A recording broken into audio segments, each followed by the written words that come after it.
anggota DPR itu bukan wakil rakyat. Bukan wakil rakyat? Anggota DPR adalah wakil partai politik. Walaupun Lalu DPR kan Dewan pertanyaannya, Perwakilan Rakyat nih, tapi wakil partai politik menurut ya. Anda? Oke. Lalu pertanyaannya, lalu siapakah wakil rakyat? Wakil rakyat itu adalah partai politik. Tentu statement kami ini kan ya menimbulkan beberapa ini ya reaksi ya. Ya. Orang langsung berpikir, wah kok begini ya gitu. Nah tentu kami harus menjelaskan dong. Maka kami jelaskan bahwa kalian harus terima, saya sepakat dengan dua narasumber tadi gitu kan, bahwa kita ini di konstitusi kita, bahwa peserta ya pemilu legislatif untuk DPR itu adalah partai politik. Iya betul. Ya, bukan perseorangan. Kalau perseorangan apa? DPD. Ya, jadi kita bicara kalau perseorangan itu DPD. Nah, bagaimana amanah rakyat yang diserahkan makanya, ke para jadi wakilnya gini, ini kalau hanya kami jelaskan lagi bahwa begini. Coba kita lihat sejarah. Saya nggak bicara orde lama ya. Kita bicara bahwa orang yang protes ini mungkin sudah menjadi pemilih di orde baru. Ya, di orde baru ketika itu ada nggak mereka memilih orang gitu?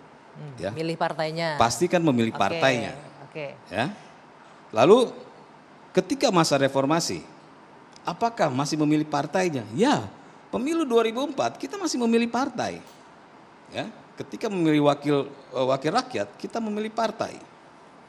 Dan sampai hari ini pun kita masih memilih partai, Mbak.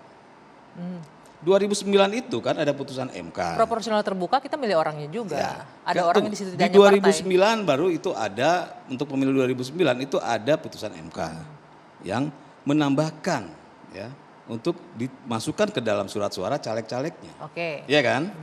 Nah, jadi ini kami sampaikan gitu bahwa dari statement kami jelaskan bahwa ini loh secara konstitusi ada, secara sejarah jelas, tambahan lagi saya bilang coba kalian lihat di DPR. Apakah ada yang namanya fraksi rakyat? Oke. Pasti namanya fraksi partai. Fraksi partai ini penonton harus mendengarkan dengan kan? cermat ya. Fraksi partai. Kepentingan partai. Ya. Jadi gini, ini kita harus terima bahwa itu memang ada. Sebentar, sebelum dilanjutkan saya mengundang narasumber saya sudah datang ini satu lagi, Mas Johan Budi. Silakan bergabung Mas Johan, selamat datang. Waduh, silakan langsung duduk Mas Johan. Masya Allah. Oke, ini tadi kita bahas nih Mas Johan, ini langsung todong nggak apa-apa ya, baru duduk belum nafas langsung ditodong. Tadi di segmen awal kita sudah bahas mengenai ini RUU perampasan aset ini dibahas rame kemarin itu ketika Komisi 3 DPR dengan Menko Polhukam, Pak Mahfud MD.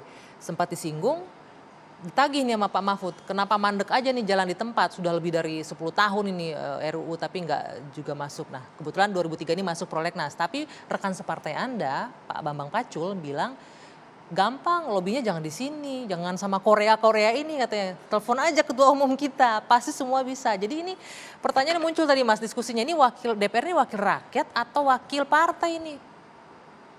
Silakan. Ya, terima kasih Anggi. Selamat malam para narasumber. Jadi gini, saya tentu tidak bisa menjawab apakah yang disampaikan oleh Mas Bambang Pacul itu dalam konteks gurauan ataukah serius atau itu yang terjadi. Yang saya alami sendiri, saya anggota fraksi PDI Perjuangan, saya pernah di dalam rapat Komisi 3, kalau Anggi tidak percaya boleh tanya ke anggota Komisi 3 yang lain.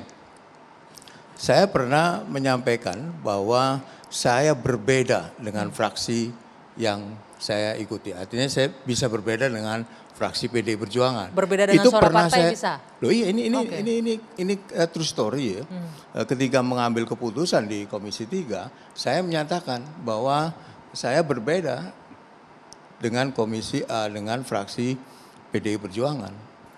Yang lain pada ini pasti di PAW atau apa gitu kan. Ini konteksnya ke pertanyaan Anda tadi. Ternyata saya tidak diapa-apain tuh. Biasa aja. Artinya apa? Artinya saya sebagai anggota DPR tentu mewakili kepentingan masyarakat yang saya wakili. Nah, karena itu menurut saya waktu itu, saya lupa ininya ya, kasus putusan apa itu. Saya menyampaikan bahwa saya tidak sepakat yang menurut saya yang benar adalah yang ini gitu. Intinya Dan berbeda lah dengan suara partai pada saat itu tidak ya? apa-apa Oke, gitu. Itu di fraksi PDI Perjuangan. Saya nggak tahu di tempat yang lain. Oke. Apa yang mau saya katakan? Yang mau saya katakan adalah tidak benar juga bahwa semua keputusan yang ada di DPR itu masing-masing anggota DPR itu tergantung keinginan dari ketua masing-masing partai.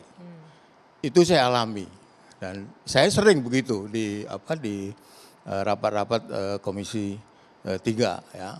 Jadi saya tentu Mas Bambang Pacul yang tahu apa sebenarnya yang disampaikan itu Konteksnya apa yang gitu ya? terjadi seperti itu ataukah tidak gitu ya. Oke. Anda bisa menanyakan juga ke fraksi yang lain. Tapi yang saya alami adalah saya pernah berbeda itu pernah dan tidak sekali itu. Beberapa kali pernah saya berbeda pendapat Oke. dengan keputusan fraksi gitu. Intinya nih DPR-nya masih mewakili suara rakyat kalau Mas Johan dia bilang. Enggak, ini saya cerita sebenarnya. Ya, Oke. Anda bisa mengkonfirmasi Iya. itu kalau Ya, dan saya poinnya juga benar, poinnya yang saya tangkap ini dan mewakili saya suara tidak rakyat gitu memberatkan katanya ya. PAW juga. Oke. Itulah yang kita sebutkan tadi. Ini soal kemandirian dari anggota DPR-nya.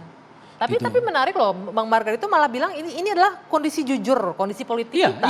iya. Bahwa emang ya Makanya ketua umum partai, sebetulnya Anda juga bilang kan, dengan suaranya di sistem ketua umum terbuka partai. ini memungkinkan kepada anggota DPR itu berbeda pendapat dengan praksi dan belum tentu praksi merecall mereka.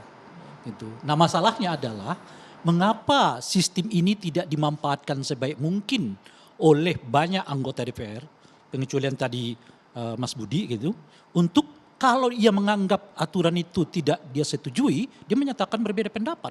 Sehingga saya kalau soal revisi undang-undang KPK, Mas Budi berbeda kan. Tapi katakanlah misalnya kawan-kawan kita ex mantan-mantan aktivis 98, kemana mereka? Mereka diam, gitu. Nah, kenapa mereka nggak berani berbicara? Ini soal kemandirian kok, soal sikap. Jadi kalau mereka sebetulnya berani bersikap mandiri dalam pengambilan keputusan, belum tentu kok mereka di recall gitu.